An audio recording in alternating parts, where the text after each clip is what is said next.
Imagine a world in which we all prioritized productive conversations that confront social differences.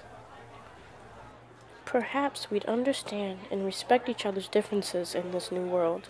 These conversations may even cause dedication to providing everyone with equal opportunities. Who are we to be? And why are we here?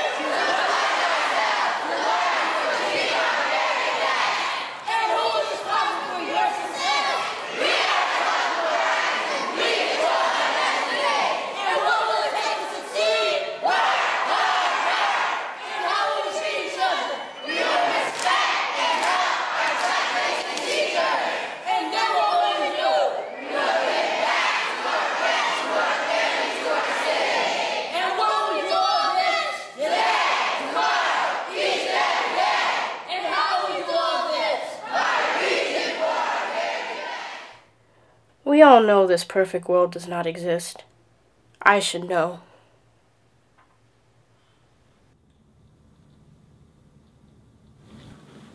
So let's discuss the Johnson reading that was due today. I know that some of the depictions of slavery were quite brutal. What are your impressions?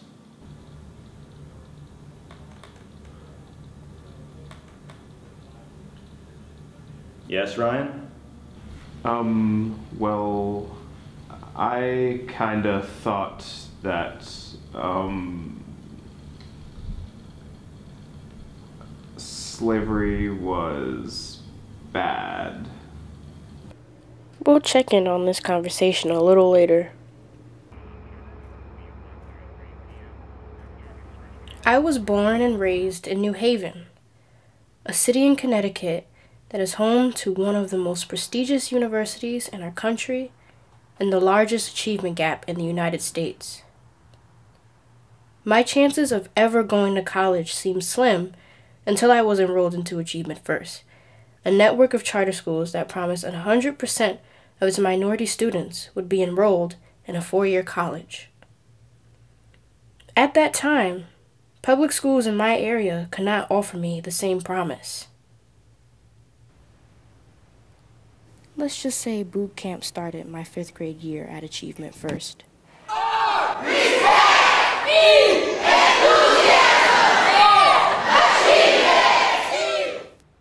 Achievement First is a no excuses charter organization. No excuses means that any child, regardless of race or class, can succeed if given access to quality education. When kids first joined Amistad in the 5th grade, they would come in wearing white shirts. And the idea was, not yet. You had to earn your blue shirts. There's 100% need for the discipline side. The discipline side is what happens when that, even with all that, they're still acting up. And at Achievement First schools, we have behavior systems, and we have merits and demerits. We have detentions, and we have suspensions, and we have dean talks, and all of that. And I think all that's incredibly important, and I'm a big believer in it, right? But I don't want you to walk into our schools and say, that is the key to Achievement First success. Mr. McCurry,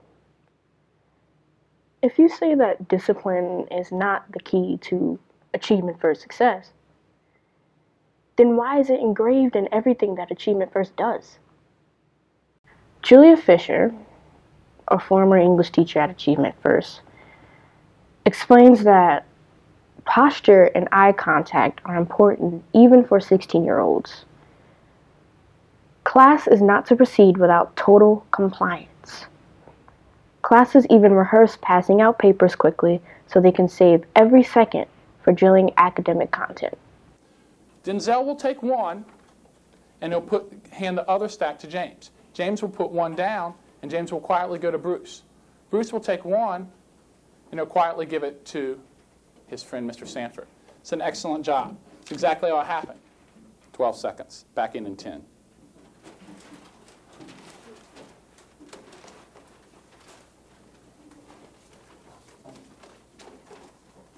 "11 seconds. Back out in 10.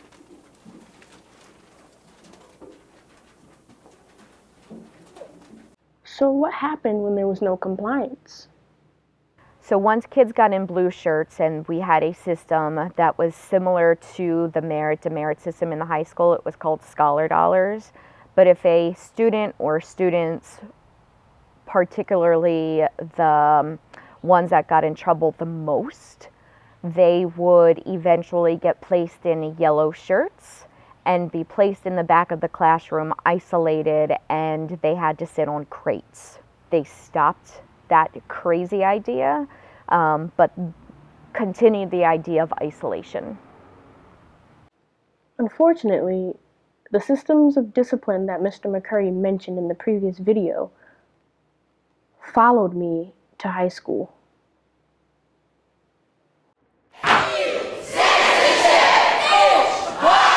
When I think about the merit system, they had a chart of the list of merits that you could receive and then a list of demerits. Like when you first look at it, it's like there's probably about 10 or 15 merits that you can get.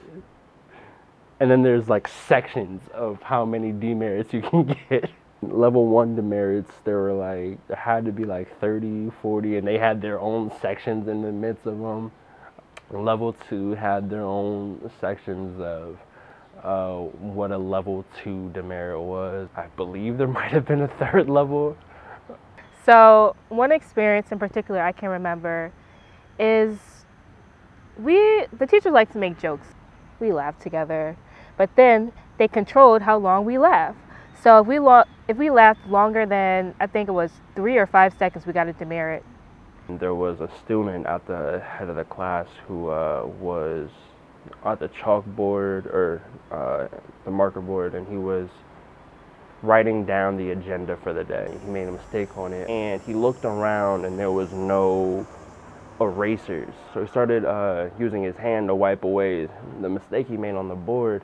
And I remember the teacher looking over and was like, "Hey, that's a level 1." And he's like, "Oh, I'm sorry, there's no eraser here." She's like, "That's a level 2 for talking back to me." And I'm like, "Oh my gosh, wait, pause, wait."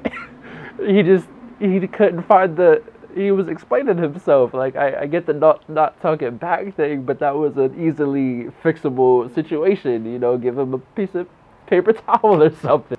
We went through 3 classes before we had lunch for, some people say it was 25 minutes. I think it was 20 minutes. We were not there that long. So we were there. That's the only time that we had to talk to our friends, because we weren't allowed to talk in class. We weren't allowed to laugh or smile for that long, because otherwise it was disruptive. So then during lunch, you think, wow, it's my time to smile.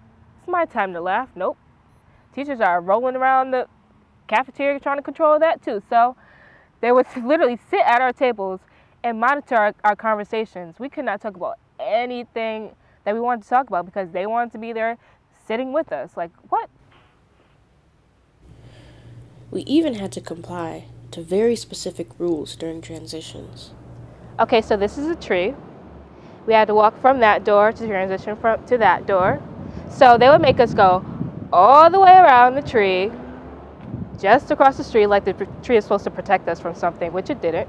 So if you cut across the tree, you got a demerit, because you got a demerit for everything that you did at this school. If you thought the rule about the tree was ridiculous, wait until you hear about the uniform policy. So they want us to wear black socks, and if you did not wear black socks, you were sent to in-school suspension. And they sent me to in-school suspension. Mind you, I am an honor student. I don't do anything.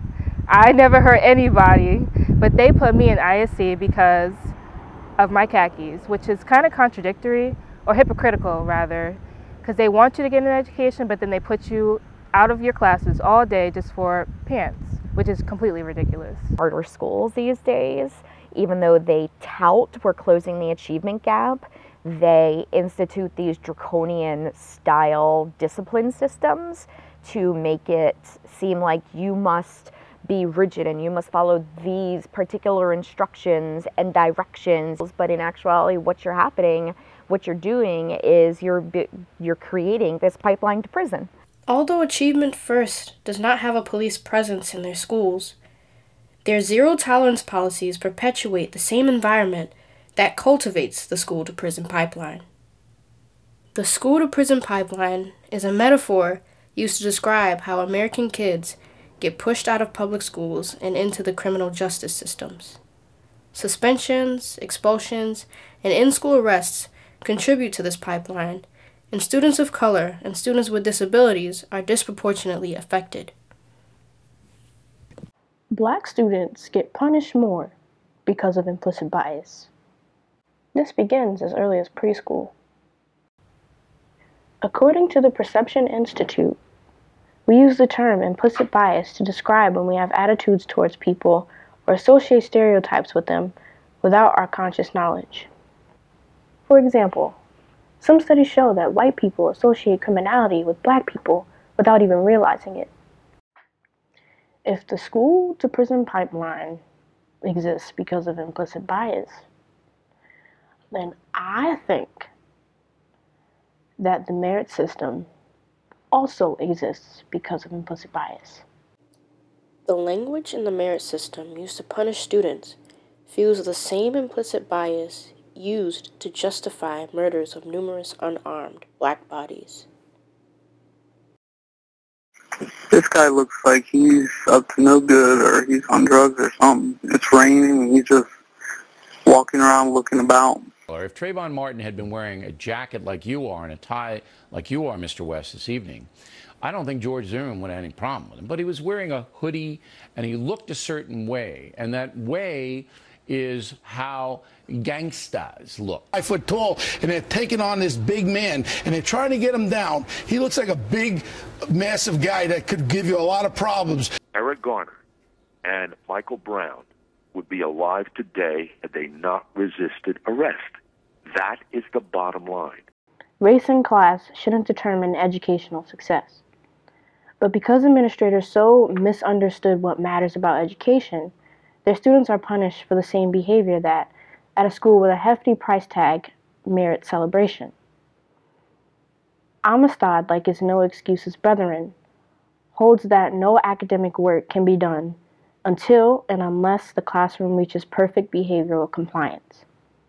Yet no one demands such compliance of more privileged kids. And so, No Excuses schools recreate the racial gap they aim to eliminate.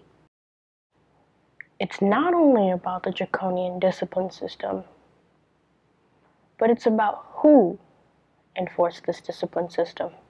When I joined Amistad, the thing that struck me the most was how much the staff were white teachers and white administrators. Diversity at Amistad High School's staff could have been way better.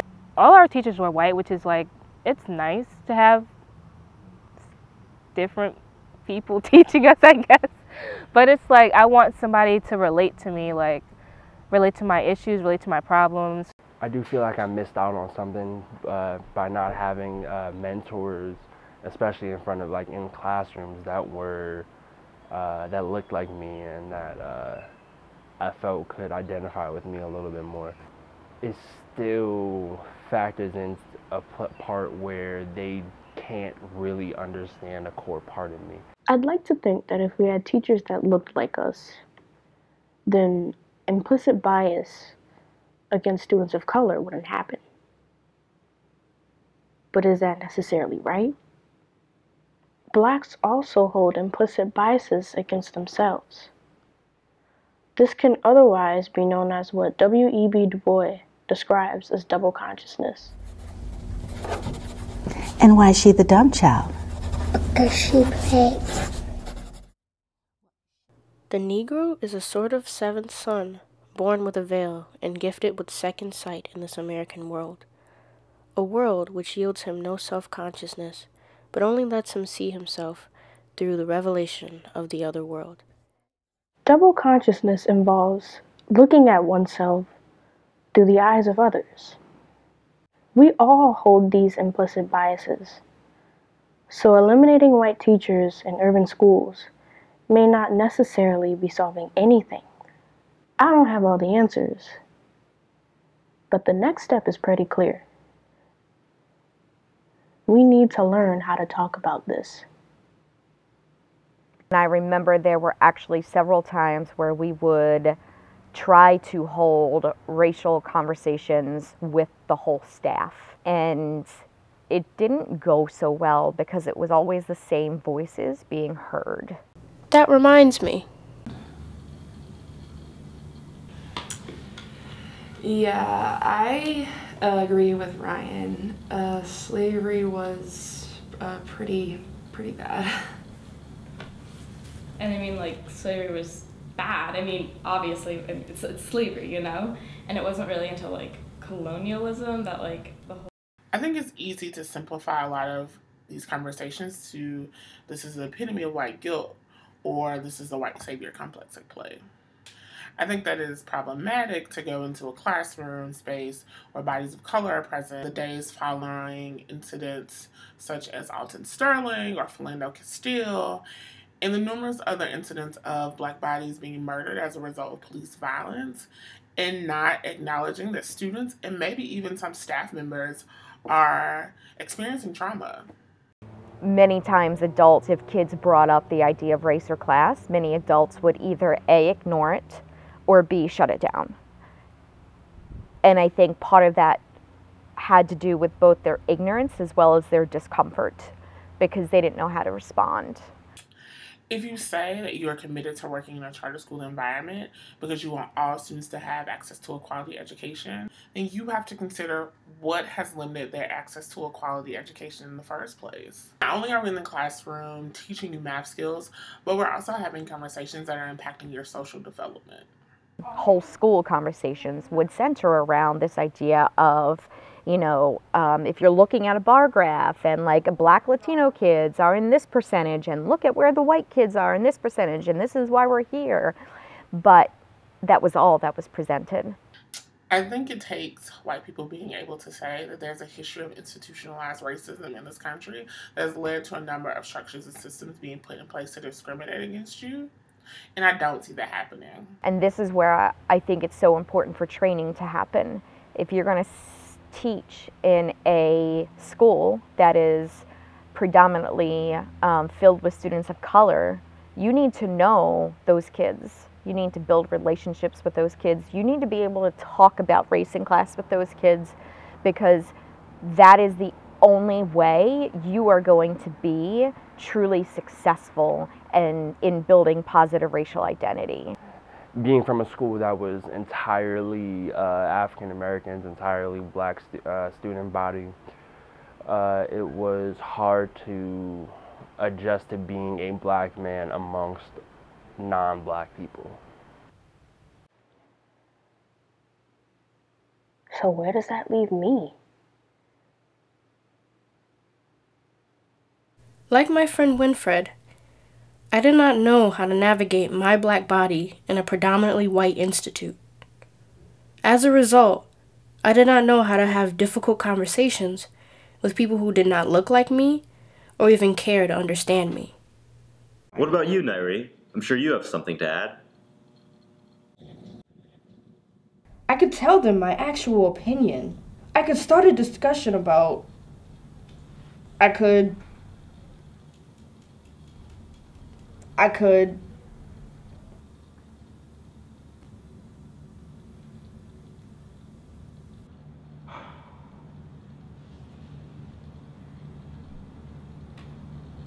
Well, I think slavery was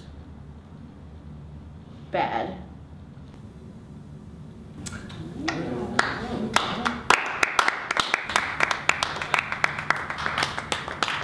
Am I the compliant child who spoke up when it seemed too late? But it's not too late. I don't want to blow up the system I came from. I want to improve it for generations to come. Others may see my attempts as the next Amistad rebellion, but I'm taking Ta-Nehisi Coates' advice. You are growing into consciousness, and my wish for you is that you feel no need to constrict yourself to make other people comfortable. None of that can change the math anyway. I never wanted you to be twice as good as them, so much as I have always wanted you to attack every day of your brief, bright life and struggle. The people who must believe they are white can never be your measuring stick. I would not have you descend into your own dream. I would have you be a conscious citizen of this terrible and beautiful world. I tried to put one in the air. I tried to dance it away. I tried to change it with my hair. I wear my credit card.